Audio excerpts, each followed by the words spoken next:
Զադրանքների շարան Բաքվից Երևանը հերքում է կրակոցների հեղինակը մեր զինված ուժերը չեն։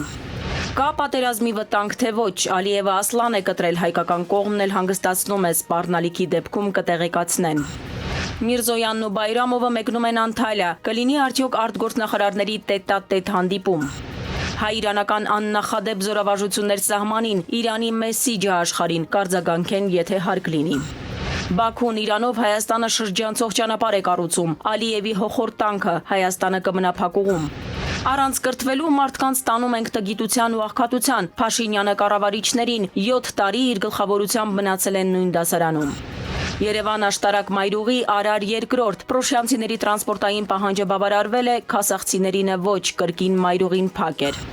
Կրկնակի ավելացված շրջանառության հարկը ծանր բեռ առևտրով զբաղվողների համար, 1000 ստորագրություն ուղղված վարչապետին օրենքը չեղարկելու պահանջով։ Թրամփի հետ քայլը, Միացյալ Նահանգները 90 օրով կասեցնում է 75 երկրի համար մաքսատուրքերը, բացառիկ է Չինաստանը։ Հարավային հոսանքներ Իրաքի անապատներից փոշու մեծ կոնցենտրացիայով, ցեխային անձրևների պատճառը։ Ազատ են կայանելու համար գծերը, ցավոք ազատ չեն, ովքեր են կայանման համար ապօրինի գումարներ պահանջողները եւ ում գրպանն են լցվում փողերը։ Մայր Աստվածուհու Անահիտի ավելի քան 2000-ամյա բրոնզաձույլ գլուխը վերադառնում է բրիտանական թանգարան։ Արմենիայի եթերում նորությունների գլխավոր ժամն է, բարի երեկո, ես Շահանե Մեժլումյանն եմ, ամենակարևորն ու դիտար ժանը մեր եթերում։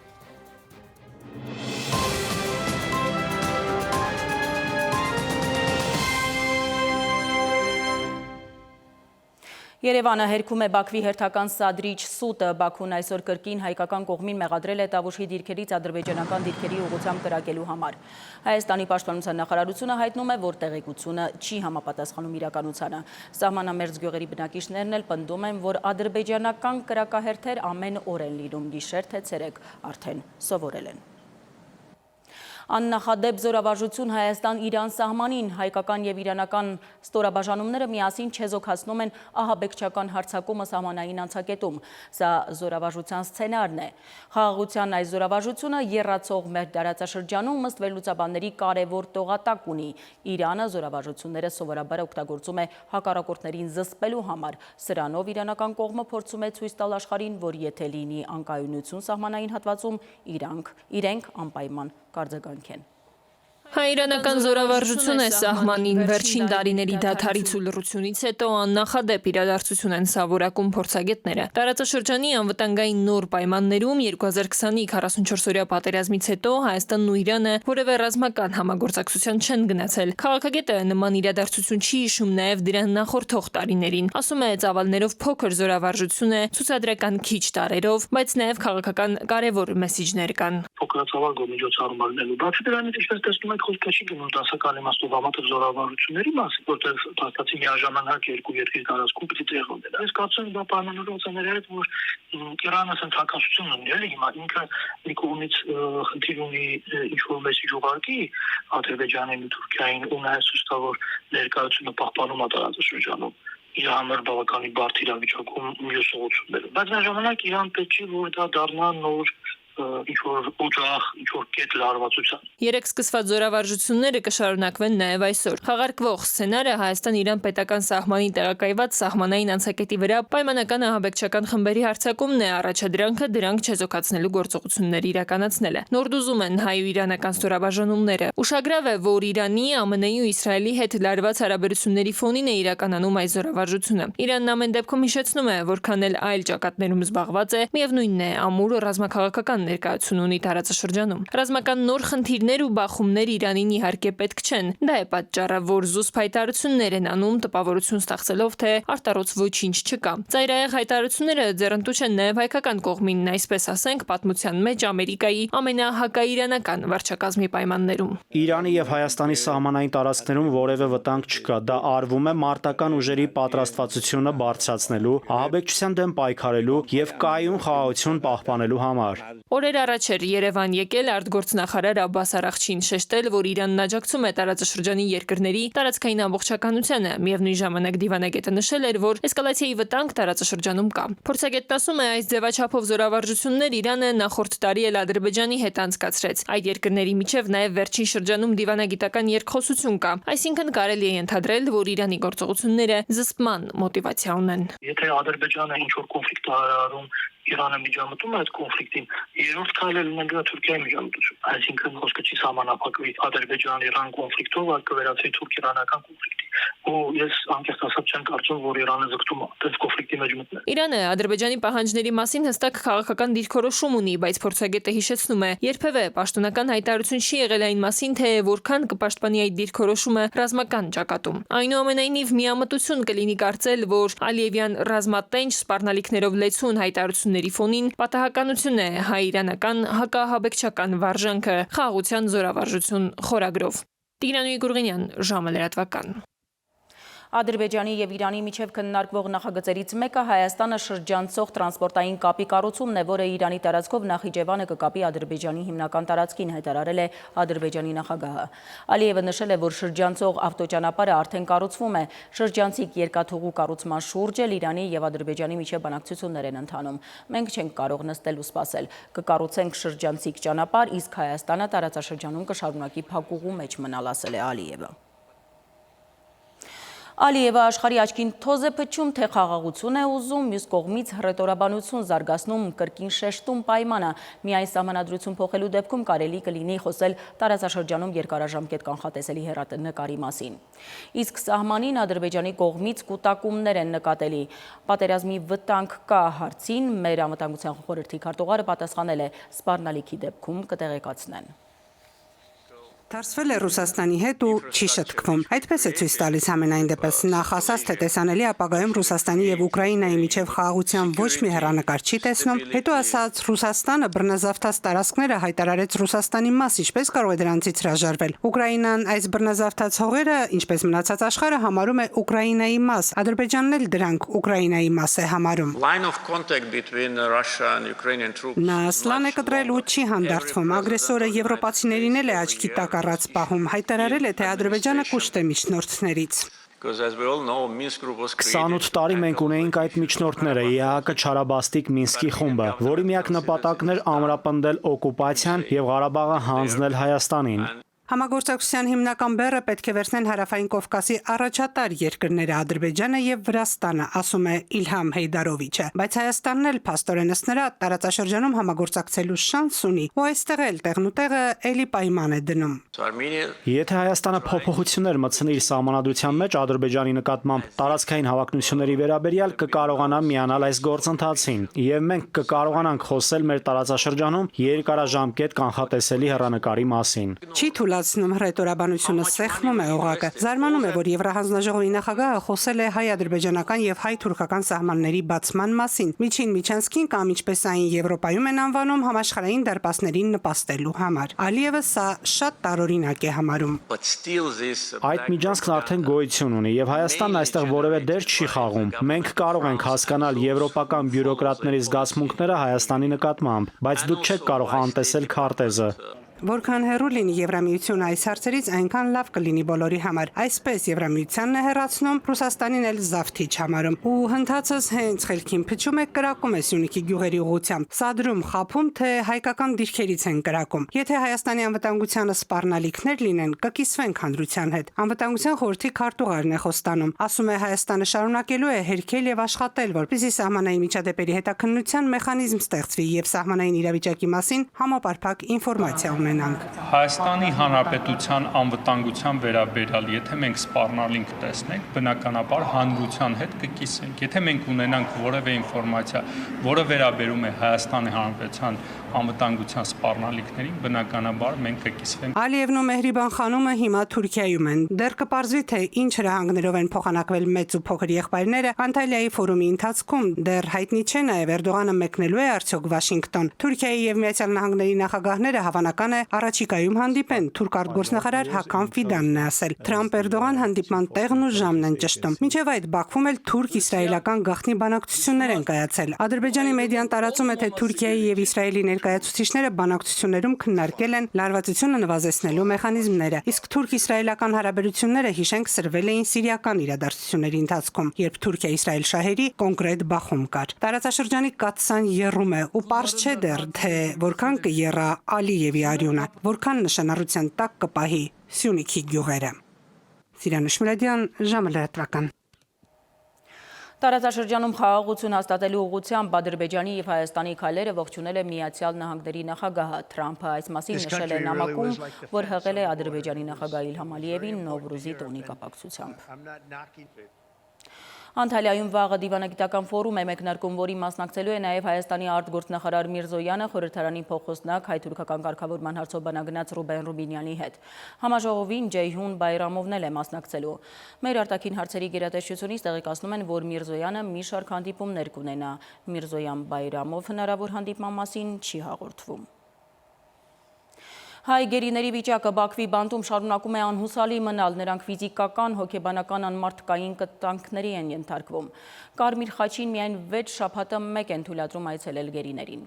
Դիվանագիտական ինչ խողովակներ կարելի է բանացնել գերիների վիճակը բարելավելու, նրանց մոտ եվրոպական կառույցներից հյուպատոսական առաքելություն պատվիրակելու համար։ Տիգրանուհի Կուրղինյանի ռեպորտաժը։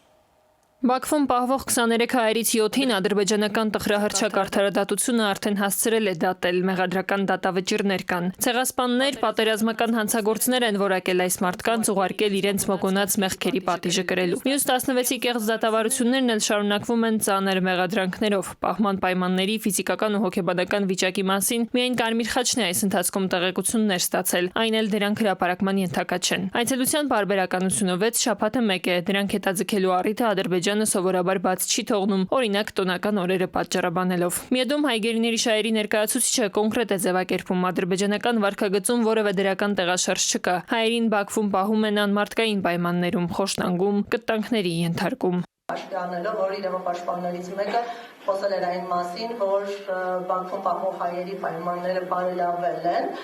Այստեղ մենք կարող ենք խիստ պայմանական բարելավումների մասին խոսել, որը սանիտարահիգիենիկ պայմաններին է վերաբերում։ Դիվանագիտական խողովակները գործի դնելու մասին Սահակյանը հիշեցնում է, մի խումբ հասարակական կազմակերպություններ դիմել են Հայաստանի արտգործնախարարությանը, որպեսզի Շվեյցարիայի իշխանություններին պատվիրակեն հյուպատոսական իրավունքով դիվանագիտական այցելություններ իրականացնել։ Շվեյցարական կողմից ըստ Սահակյանի կա պատասխան, պետք է գործի հայկական կողմը։ Ինչ վերաբերում է արտաքին գործերի նախարարությանը, նրանք մեզ հավաստիացրել են, որ այդ հարցը քննարկումների փուլում է, սակայն խորհրդապահական բնույթը հաշվի առնելով այլ մանրամասներ չեն կարող հայտնել։ Հայերի դատերը, որ անցկացվում են Բաքվում, իրավական որևէ տար չունեն, բացառապես քաղաքական լուծումներ են պահանջում, էլի կրկնում են իրավապաշտպանները, բայց նաև հատուկ ընդգծում են կատարվողի քարոզչական նշանակությունը։ Ադրբեջանում հաշվարկել են նաև հայերի զգացմունքայնությունը ու Բաքվի այս ֆարսով նաև հոգեբանական ճնշում են գործի դնում մի ամբողջ ազգի նկատմամբ։ Որդիների նկատմամբ անարժանապատիվ գործողությունը միանգամից վերագրում է իրեն, այսինքն այդ զգացողությունը արտահայտի է, դա զգացել։ Դա համար որքան որ նվաստացվի ցանկացած հայ մարդ ադրբեջանական դատական process-ների ընթացքում, այդքան նվաստացվում է Իդեպ, մարդու իրավունքների եվրոպական դատարանում 23 հայից 22-ի գործերը քննվում են միջպետական գանգատի միջոցով, այս թվում են ռազմաքաղաքական բոլոր ղեկավարների գործերը։ Եթե Հայաստանը հրաժարվում է միջպետական գանգատներից, ապա ըստ մասնագետի ստացվում է այս հայերի վերաբերյալ իրավական վեճ չկա, հարցը հնարավոր է լուծել միայն քաղաքական ճանապարհով։ Այստեղ էլ ըստ իրավապաշտպանի Հայաստանը նշանակալի առաջընթացներ չունի։ Տիգրանուհի Կուրղինյան, ժամը լրատվական։ Այժմ այն մասին, թե ինչ ենք դիտելու թողարկման երկրորդ հատվածում կվերադառնանք քիչ անց։ Առանց կրթվելու մարդկանց տանում ենք տգիտության ու աղքատության։ Փաշինյանը կառավարիչներին 7 տարի իր գլխավորությամբ մնացել են նույն դասարանում։ Երևան աշտարակ մայրուղի Արար երկրորդ պրոշյանցիների տրանսպորտային պահանջը բավարարվել է, քասախցիներինը ոչ, կրկին մայրուղին փակ էր։ Կրկնակի ավելացված շրջանառության հարկը ծանր բեռ առևտրով զբաղվողների համար 1000 ստորագրություն ուղղված վարչապետին օրենքը չեղարկելու պահանջով։ Թրամփի հետ քայլը Միացյալ Նահանգները 90 օրով կասեցնում է 75 երկրի համար մաքսատուրքերը, բացառիկ է Չինաստանը։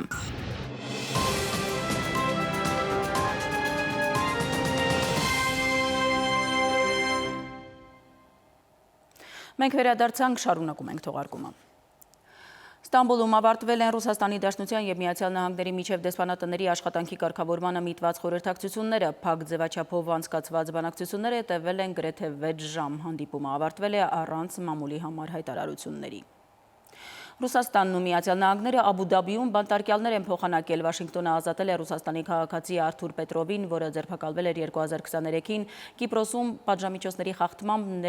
միկրոէլեկտրոնիկա արտահանելու կասկածանքով։ Ռուսաստանը ազատել է Միացյալ Նահանգների քաղաքացի Քսենիա Կարելինային, որն անցած տարի դատապարտվել էր 12 տարվա ազատազրկման խիստ ռեժիմի գաղութում Ուկրաինայի զինված ուժերին գումար փոխանցելու համար։ Թուրքական ոստիկանությունը այսօր ձերբակալել է Ստամբուլի քաղաքապետ Էքրեմ Իմամօղլուի ձերբակալության հանգամանքների հետաքննությամբ զբաղվող հետաքննող լրագրողների Ջումհուրիեթի պարբերականի և Բիրգյուն օրաթերթի աշխատակիցներ Մուրադ Ագիրելն ու Թիմուր Սոյքանը կասկածվում են շանտաժի և սպառնալիքներ հնչեցնելու համար։ Սպիտակ տան ղեկավարը հայտնել է, որ Միացյալ Նահանգները 90 օրով կասեցնում է ավելի քան 75 երկրների համար սահմանված մաքսատուրքերը, իսկ փոխադարձության սահմանաչափն էլ իջեցնում է 10%-ի։ Բացառությունը միայն համաշխարհային շուկաները անարգած Չինաստանն է, ասել է Թրամփը, նշելով, որ Վաշինգտոնը բարձրացնելու է չինական արտադրանքների մաքսատուրքերը մինչև 125%։ Չինաստանի ֆինանսների նախարարությունը հայտարարել է, որ Միացյալ Նահանգներից ներմուծվող ապրանքների համար նախապես հայտարարված 34%-ի փոխարեն կսահմանվի 84% մաքսատուրք։ Հավելյալ մաքսատուրքերի վերաբերյալ որոշումը կիրառվելու է այսօրվանից։ Չինաստանի առևտրի նախարարությունը հայտնել է, որ արտահանման վերահսկման ցուցակում ընդգրկվել են ամերիկյան 12 կազմակերպություն, 6 կազմակերպություն էլ հայտնվել է անվստահելիների ցանկում։ Վերադառնանք Հայաստան, ինչու են անպտուղ մնում գյուղացիների և անապահովների համար պետական աջակցության ծրագրերը, արդեն որերորդն են տապալում, արդյունք չկա, ով աղքատ էր, աղքատ էլ մնացել է։ Կառավարության նիստին Փաշինյանին բորբոքել է գյուղացիներին YouTube-ում տեղեկատվական հոլովակներ տեղադրելով կրթելու առաջարկը։ Իսկ ինտերնետ կամ դրանից օգտվելու հնարավորություն ունեն, թե դա ձևական ապարատին ցույց տալու համար է։ Աղքատությունը գլխներից հանելու համար կրթվել է պետք, ինչը կառավարիչներին էլ չի խանգարի։ Առանց կրթվելու մարդկանց առաջնորդում ենք դեպի տգիտություն և աղքատություն, ասել է Փաշինյանը, նշել իր գլխավորությամբ 7 տարի բոլորը մնացել են առաջին դասարանում։ Նիկոլ Փաշինյանը գործադիրի այս նիստում էլ դժգոհեց վերջին 7 տարիների գործունեության արդյունքներից։ Արմավիրի մարզի Փշատավան համայնքի բնակիչների հետ պատահական հանդիպումներից մեկին անդրադարձավ։ Նրանց գիտելիքներից գոհ չէ։ Իջնում եմ 10 րոպե մարդկանց հետ խոսում, ես հասկանում եմ, որ 7 տարի ես իմ գլխավորությամբ բոլորդ մնացել ենք առաջ դասարանում, որտեվ թուղթ է, որ պրինտ ենք անում։ Այն որ մեր այն հերավոր գյուղացին գիտելիքի պակաս ունի, այդ նրանից է, որ մենք տգետ ենք, ու մեր 30 տարվա պատմությունն է սրա մասին։ Վերջին 7 տարվանը առավել ևս։ Ու մենք եթե սա չխոստովանենք, չի ստացվելու ոչ մի բան։ Փաշինյանը կառավարության անդամներին հորդորեց մտածել գիտելիք ստանալու մասին, որ չառաջնորդեն դեպի աղքատություն։ Այդ մարդիկ ինչի գիտելիքի պակաս ունեն։ Մի պատճառով, որովհետև մենք ունենք գիտելիքի պակաս։ Որովհետև մենք ենք այդ մարդկանց առաջնորդողը։ Թեժ ելույթի ընթացքում նիստերի դալիճի դուռը թեթև ճռռալով բացվեց։ Անվտանգության աշխատակիցներ։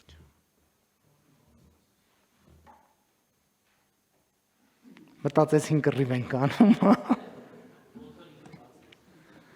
Շատ լավ։ Գյուղ ոլորտում իրականացվող ծրագրերի արդյունավետությունից էլ Փաշինյանը դժգոհեց։ Այս անգամ խելացի անասնագոմերին էր վերաբերում այն։ 4 տարվա ընթացքում այդ ծրագրի համար հատկացվել է 925 միլիոն դրամ։ Մենք որոշումներ, տասնյակ որոշումներ ենք կայացրել, բայց այդ տասնյակ որոշումները չեն աշխատում։ 7-ամյա պրակտիկան ցույց է տալիս, որ արտոնություն տվել ենք, այն արել ենք, այն արել ենք, այն արել ենք, զրոյական տոկոսներով գյուղատնտեսական վարկերը արել ենք, որոնք զրո էֆեկտ, մենակ մարդիկ հավելյալ ընկնում են սև ցուցակ։ Մինչև երբ պետք է քաղաքացին փարոսի հույսի մնա, չմտածի աշխատելու մասին ու միշտ պետության օգնությանը սպասի։ Փաշինյանն է փաստում, քաղաքացի կա 30 տարի շարունակ փարոսի շահառու է։ Սա գիտեք ինչ է, սա կատարյալ անհարգալից վերաբերմունք է այդ մարդու նկատմամբ։ Մենք դրանով իրանց սերնդեսերունդ դարձնում ենք աղքատ։ Մտցնում ենք արյան մեջ այդ աղքատությունը, որ դու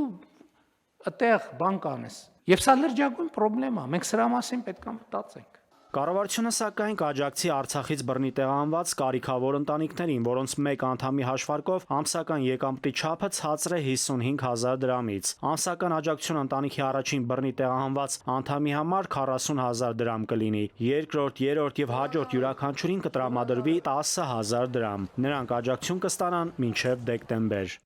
Նաիրի Մուրադյան, ժամը լրատվական։ Շրջանառության հարկի կրկնակի բարձրացումը հարուցել է փոքր ու միջին ձեռնարկատերերի զայրույթը։ Մարտյան գործադուլը արդյունք չի տվել, հիմա պատրաստվում են երկուշաբթի բողոքի ակցիա անել կառավարության շենքի դիմաց։ Հարկային բեռը ավելացնող օրենքը կասեցնելու համար 1000 ստորագրություն են հավաքել, փոխանցելու են վարչապետին։ Փոքր ու միջին ձեռնարկատերերը չեն նահանջում, պահանջում են, որ կառավարությունը նահանջի ու վերադառնա հարկման նախկին մեթոդին։ Դեմ են շրջանառության հարկի կրկնակի բարձրացմանը, որ հունվարի 1-ից է ուժի մեջ մտել։ Կառավարությունը շրջանառության 5% հարկը դարձրել է 10%։ Ձեռնարկատեր Կարինե Գևորգյանի կարծիքով առաջին եռամսյակում հարկի ավելացում դժվար թե եղած լինի։ Ընդհակառակը կնվազի, քանի որ շատ անհատ ձեռներեցներ վախենալով այս վտանգից արդեն լքել են իրենց տաղավարները։ Ընդհանրապես կարող եմ հստակ ասել, որ ոչ մեկ չի գույքագրվել եւ պատրաստ չի եւ չի կարող, ոչ թե պատրաստ չի, այլ չեն կարող գույքագրել։ Սա հնարավոր չի մանր ու միջին բիզնեսի համար, որովհետև մանր եւ միջին բիզնեսում աշխատող, բիզնեսով զբաղվող ձեռներեցները միջև 70 եւ 70+ տարիք են, որը իրանց համար հարմար չի, կան ոչ կրթված մարդիկ, կան տարբեր կրթություններ ունեցող մարդիկ։ Անդրադառնալով մարտի 3-ի գործադուլին եւ արդյունքներին, Գևորգյանը նշում է, որ մինչեւ օրս որևէ դրական փոփոխություն չկա։ Նրանք կառավարության աջակցության ծրագիրը հարցի լուծում չեն համարում, քանի որ 6 ամիս հետո կրկնապատկված հարկն է ուժի մեջ մտնելու։ Իսկ իրենք պահանջում են, որ այդ օրենքը վերացնեն եւ շարունակեն աշխատել նախկին կարգավորումներով։ Ես ասում եմ, միայն խոշորացման դեպքում կարան աշխատատեղեր բացեն, որ մարդիկ աշխատանք ունենան, հրաժարվեն այս աշխատանքից, գնան հաջորդ տեղը, ինչ որ միտեղ լինի, որ իրանց ընտանիքի կարիքները հոգան։ Իսկ մեր բողոքի ակցիաները շարունակելու ենք, մենք սկսել ենք ստորագրահավաքով, դեռ մի քանի օր սկսել ենք, արդեն 1000-ից ավել հավաքել ենք։ Հուլիսի 1-ից արդեն շրջանառության հարկի դաշտից ավելացված արժույթի դաշտ կտեղափոխվեն հաշվապահական իրավաբանական ծառայություններ, ֆինանսական խորհրդատվություն մատուցողները։ Այս խնդրի համատեքստում եւս մեկ փոփոխությունը ռիսկեր է պարունակում, դժգոհում են։ Մի ձեռքով մենք տեսնում ենք, որ փոքր միջին բիզնեսի հաշվառումը բարդացվում է, եւ մյուս ձեռքով հաշվապահական ծառայությունների արժեքն է արդեն ավտոմատ կերպով բարձրանում։ Այսինքն այստեղ իրար հետ չի համընկնում դա։ Եթե փոքր միջին բիզնեսի հաշվառումը բարդացվում է, պետք է զուգահեռաբար հաշվապահական ծառայությունների արժեքը մեղմացվի։ Սերգեյ Խաչատրյանի խոսքով խնդիրը համատարած է, իրենք եւս առնչվել են։ Ասում է գույքագրման խնդիրը նաեւ տեխնիկական բարդություններ ունի։ Նստի ինքը արժեքով ֆիքսի, այսինքն ընթացիկ աշխատանքը պետք է թողնի, ինքը չունի հավելել աշխատական եւ նստի սկսի գույքագրումներ կատարել։ Ասենք ավտոպայստամասերի խանութներ են, հա։ Եթե դու ուղարկում ես տվյալները, դու ճշգրիտ հաշվառով ես։ Եվ դա դրանից իրեն ժամանակ է պահանջում։ Այսինքն դու պետք է կանգնացնես քո աշխատանքը եւ սկսես գույքագրում իրականացնել։ Իշխանությունն էլ հիմնավորում է, որ քաղաքակրթական նոր մակարդակ են բարձրացնում։ Նորմալ է, որ բիզնեսը ջանքեր գործադրի, սովորի, կրթվի եւ փաստաթղթավորվի։ Ինչին ի պատասխան առևտրով զբաղվողները ասում են, որ լավ հիմնավորում է, բայց պետք է սկսել պետական մարմիններից։ Սիլվի Մուրադյան, ժամը լրատվական։ Այսօր կրկին փակ էր Երևան աշտարակ մայրուղին, կառավարությունում երեկվա հանդիպումը պրոշյանցիների տրանսպորտային խնդրին որոշակի լուծում տվել է, իսկ քասախցիները դժգոհ են մնացել։ Ճանապարհը փակել, պահանջում են վերականգնել 59 երթուղին, որ 150 դրամով հասնեն մայրաքաղաք, ոչ թե ստիպված լինեն երկու տրանսպորտ փոխել կրկնակի գումար ծախսելով։ Ճանապարհը բացել են, երբ Կոտայքի մարզպետն ու տարածքային կառավարման պատասխանատուն խոստացել են 1 շաբաթում քննել, խնդրին լուծում տալ։ Պրոշյանցիների խնդիրը մասամբ լուծվեց։ 25 համարի երթուղին կպահպանվի, սակայն այն ոչ թե կհասնի Պրոշյան համայնք, այլ Պաշտպանության նախարարության նախկին շենքի հատվածից շրջադարձ կկատարի եւ կվերադառնա Երևան։ Կառավարության նախորդ օրվա պատասխանը սակայն քասախցիներին չի գոհացրել։ Նրանք զայրացել ու առավոտյան Երևան աշտարակ մայրուղին էին փակել։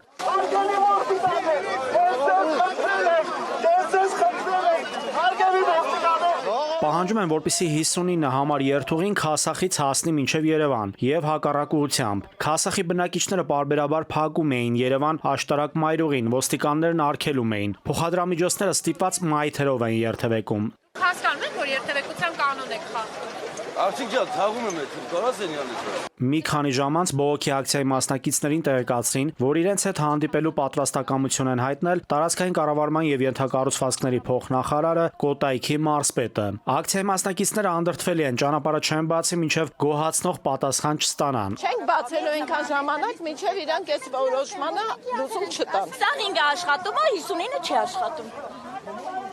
Հերիք չի այդքանը։ Այդ ինչ խտրականությունա չեմ հասկանում։ Մենք թորներ ունենք, դպրոցն են սովորում։ Քաղաքից, Մալաթիայից ինչպես կարան հասնեն, տեղ կարակ ասեք։ Մեր պահանջը ընդամենը 200 մետր բարձրանա Քասախ համայնք, որովհետև կան տարբեր կատեգորիայի սոցիալական խմբեր, որոնք չեն կարողանալու օգտվել այդ տրանսպորտային միջոցից։ Հետո քննարկումներ եղան համայնքապետարանում։ Կոտայքի մարզպետը տարածքային կառավարման եւ ենթակառուցվածքների նախարարությունը քասախցիներից 1 շաբաթ ժամանակ խնդրեցին։ Խոստացան լուծման տարբերակներ կգտնեն։ Մի քանի տարբերակ քննարկել ենք։ Որոնք են այդ տարբերակները։ Այդ տարբերակները հիմա չհնչեցնեմ, որովհետև վերջնական տարբերակ չունենք։ Այդ տարբերակը, որ 100 մետր պայմանական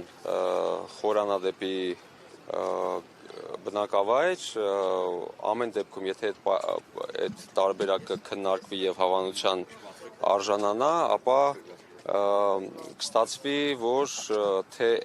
թե այն տրանսպորտը, թե մյուս տրանսպորտը կգործեն։ Քասախցիների խնդիրը պետք է քննարկի նաև քաղաքային իշխանությունը, քանի որ տրանսպորտը Երևանի քաղաքապետարանի ենթակայության տակ է գտնվում։ Քասախցիները 1 շաբաթ էլ կսպասեն։ Եթե հարցը լուծում չստանա, ասում են համայնքով կհավաքվեն եւ կորոշեն իրենց հետագա անելիքները։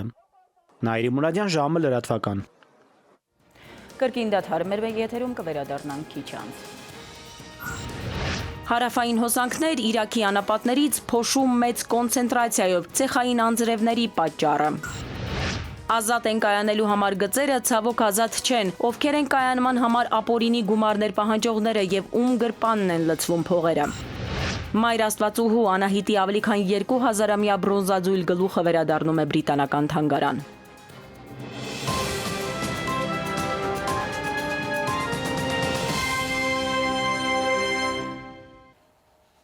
Արմենիայի եթերում լրատվական երեկոն շարունակվում է։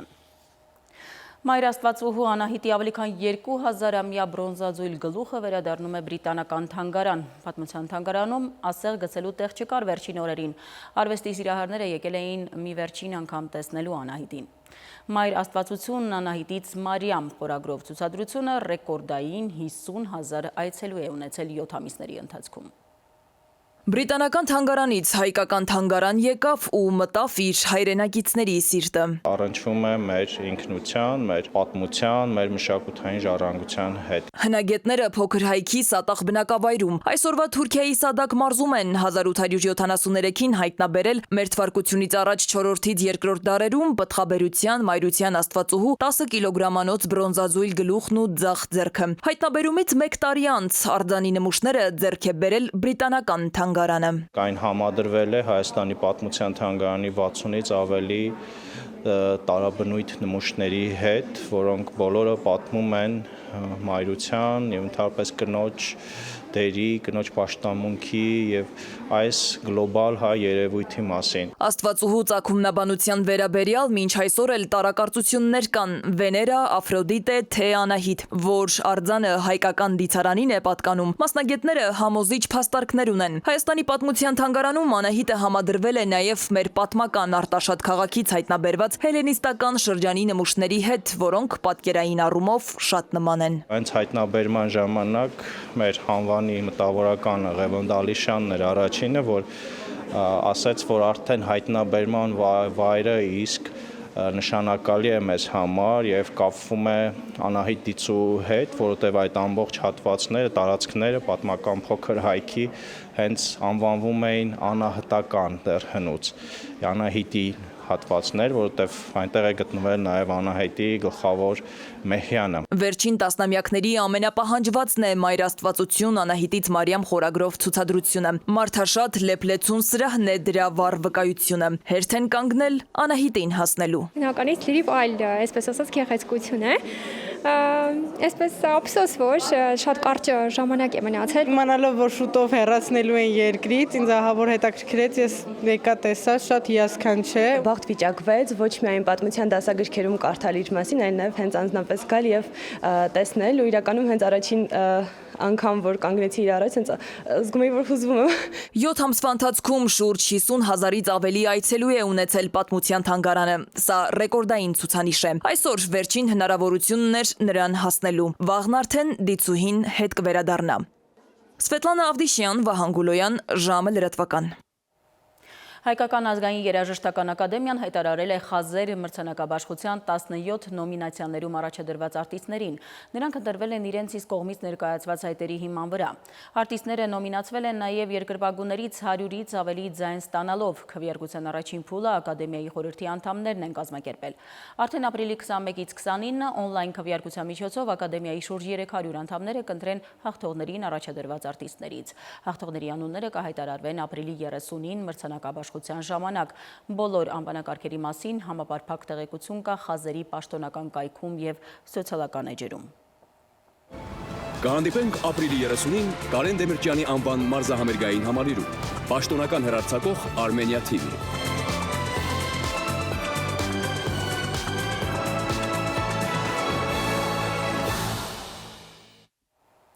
Երևանի կենտրոնում մեքենան կայանելու հնար գրեթե չկա, մի քանի շրջապտույտից հետո էլ վարորդները իրենց անհրաժեշտ վայրում մեքենան կայանելու տարբերակ չեն գտնում։ Կարմիր գծերը, որ հարցին պիտի լուծում տային, կենտրոնի բեռնաթափմանը չեն նպաստել։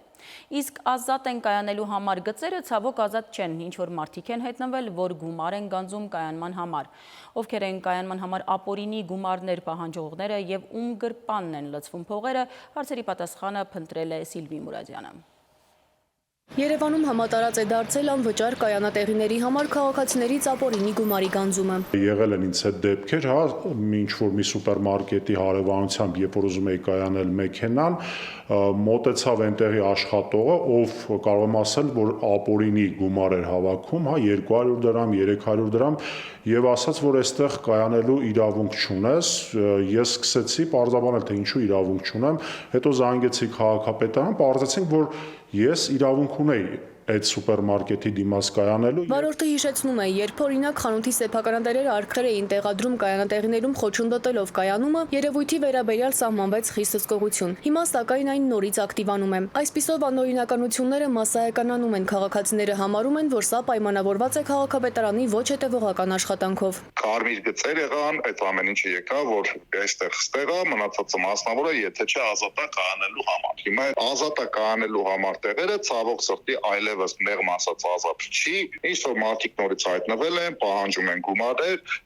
ինչպես է ստացվում, որ քաղաքացին խնդիրը չի կարողանում ինքնուրույնտուցի, որովհետև հասկանում է, որ պատկան կառույցները ոչ պատշաճ մակարդակով են ներգրաված միտեղ, որտեղ որ պետք է լինեին ներգրաված։ Քաղաքապետարանից ժամին տեղեկացնում են, որ այսպիսի դեպքերում իրենք միայն ստուգայցեր են կատարում։ Գործողությունների լիազորություն միայն ոստիկանությունն ունի։ Ներքին գործերի նախարարությունից էլ պարզաբանեցին, որ ոստիկանությունը զբաղվում է միայն երթևեկելի գոտում իրականացված խախտումների կամ մեքենաների սխալ կայանման հարցերով։ Կայանատեղերի թույլտվությունները եւ տուգանքները քաղաքապետարանն է սահմանում։ Իսկ մինչեւ քաղաքապետարանն ու ներքին գործերի նախարարությունը ճշգրտումներ են անում, երևույթն ամեն օր լայն տարածում է գտնում։ Ամեն անվճար կայանատեղիում հնարավոր է, որ ձեզ մոտենան եւ փող ուզեն։ Սա անօրինական է։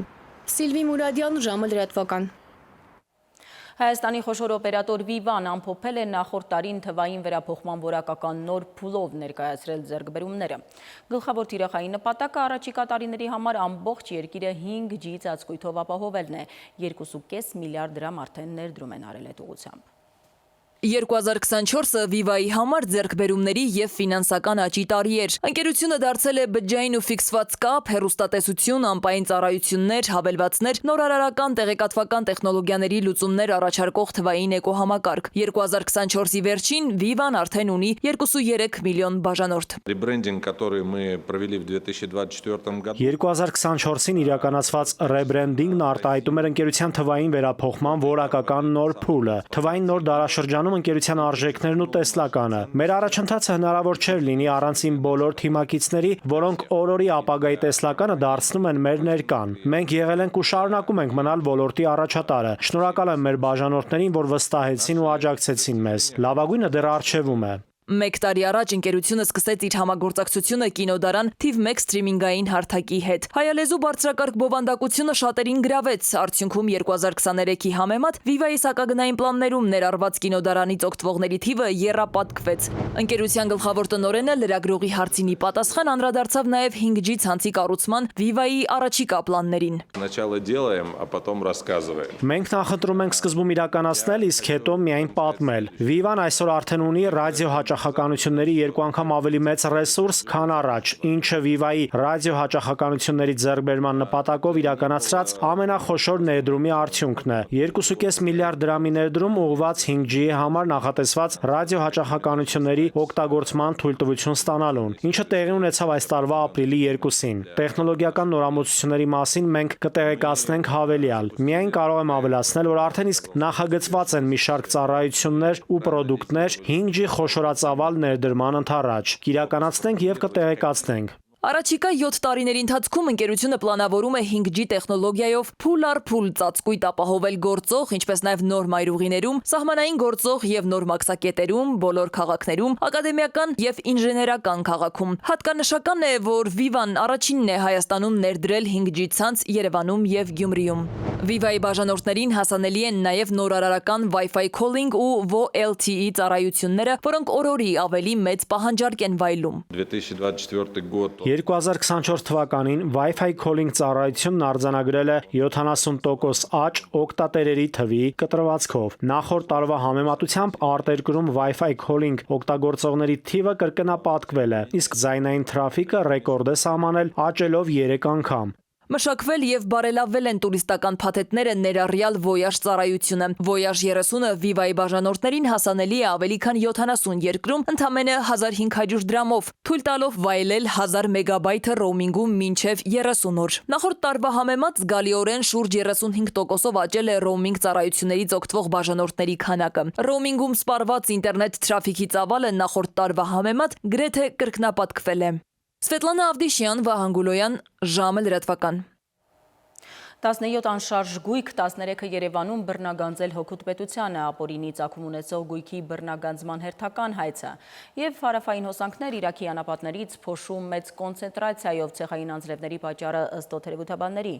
Այս եւ օրվա մյուս ուշագրավ նորությունները մեկ տեսաշարով։ Հայաստանում ապրիլի 15-ից հուլիսի 15-ը պահեստազորայինների վարժական հավաքներ կանցկացնեն։ Որոշումը պայմանավորված է պահեստազորի առաջին խմբում հաշվառված շարքային, ենթասպայական եւ սպայական կազմերի պահեստազորայինների ռազմական հմտությունների կատարելագործման, վերապատրաստման եւ պատրաստման անհրաժեշտությամբ։ Վարժական հավաքները կանցկացնեն պահեստազորի առաջին խմբի առաջին եւ երկրորդ կարգերում հաշվառված շարքային, ենթասպայական եւ սպայական կազմերի համար։ Յուրաքանչյուր քաղաքացի հավաքներին ներգրավվելու է առավելագույնը 25 օրացուցային օր։ Փոխարտգործնախարար Կոստանյանը հանդիպել է Թուրքիայի փոխարտգործնախարար Էքինջիի հետ։ Նա լուսանկարներ է հրապարակել եւ գրառում արել X-ի իր միկրոբլոգում կարևոր քննարկում փոխնախարար Էքինջիի հետ Հայաստանի եւ Թուրքիայի միջև հարաբերությունների կարգավորման եւ հնարավոր համագործակցության նոր ոլորտներ բացահայտելու համար։ Մտքեր փոխանակվեցին նաեւ տարածաշրջանային եւ միջազգային հարցերի շուրջ։ Գլխավոր դատախազությունը հայկական ատոմային էլեկտրական կայան ընկերության կոմերցիոն նախկին տնօրեն Ռուբիկ Մովսեսյանից եւ նրան փոխկապակցված անձանցից հօգուտ Հայաստանի Հանրապետության պահանջում է բռնագանձել 17 անշարժ գույք, որոնցից 13-ը Երևանում, 1 տրանսպորտային միջոց, շուրջ 1.9 միլիարդ դրամ, նաեւ փոխառություններ, ապօրինի եկամտի մնացորդ, միլիոններ, որ ենթակա են բռնագանձման ըստ դատախազության։ Զինված ուժերում մի շարք ոլորտների զարգացման համար գործադիրը որոշում է ընդունել առանձին ուշադրություն են դարձնում սերժանտական կազմի ամրապնդմանը, հրահանգիչների համակարգի կատարելագործմանը եւ ինժեներական ստորաբաժանումների աշխատանքի բարելավմանը։ Լրացուցիչ վարձատրություն կտրամադրեն ինժեներական տեխնիկա շահագործողներին, ուսումնական կենտրոններում աշխատողներին, սերժանտական դասընթացներ անցածներին, նաեւ կանանց գումարտակում ծառայող զինվորականներին։ Առանձին ուշադրություն կդարձնեն նաեւ օտարերկրյա պետություններում, բացի Ռուսաստանից, սովորող, բայց կրթաթոշակ չստացող զինծառայողներին աջակցելուն խթանելով նրանց կրթական առաջընթացը։ Ինչ ներնախորեին ցեխային անձրևների պատճառը շրջակա միջավայրի նախարարությունից փոխանցում են, թե 3 հանրապետության տարածքում գործող ցիկլոնը դուրս գալով միջերկրական ծովից տեղափոխվեց Իրաք, այնտեղից էլ դեպի Կովկաս։ Մթնոլորտի այդ շրջանառության արդյունքում հարավային հոսանքները Իրաքի անապատներից դեպի մեր երկիր տեղափոխեցին փոշու մեծ կոնցենտրացիա ունեցող օդ, ինչի արդյունքում էլ շրջանների մեծ մասում անձրևները ցեխախառը դարձան։ Լարսում երթևեկությունը վերականգնվել է թեթև մարդատար եւ ուղևորատար տրանսպորտային միջոցների համար։ Ռուսաստանում Հայաստանի դեսպանության մաքսային կցորդի փոխանցմամբ ճանապարհը փակ է մնում միայն բեռնատար տրանսպորտային միջոցների համար։ Սիրանի Շմիրադյան, ժամը դրատվական։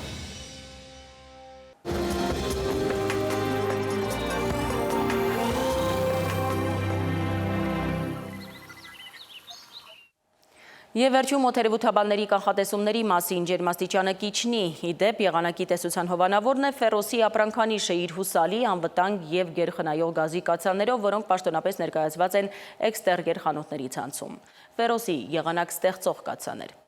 Իսկ այժմ Երևանում և մարզերում կանխատեսվող եղանակի մասին ավելի մանրամասն։ Շիրակում, Կոտայքում, Գեղարքունիքում, Արագածոտնի և Վայոց ձորի լեռներում սպասվում է 5-ից 10 աստիճան ջերմություն։ Վայոց ձորի և Արագածոտնի նախալեռներում 13-ից 16, Լոռիում 8-ից 11, Տավուշում 10-ից 14, Արարատում և Արմավիրում 14-ից 17 աստիճան ջերմություն։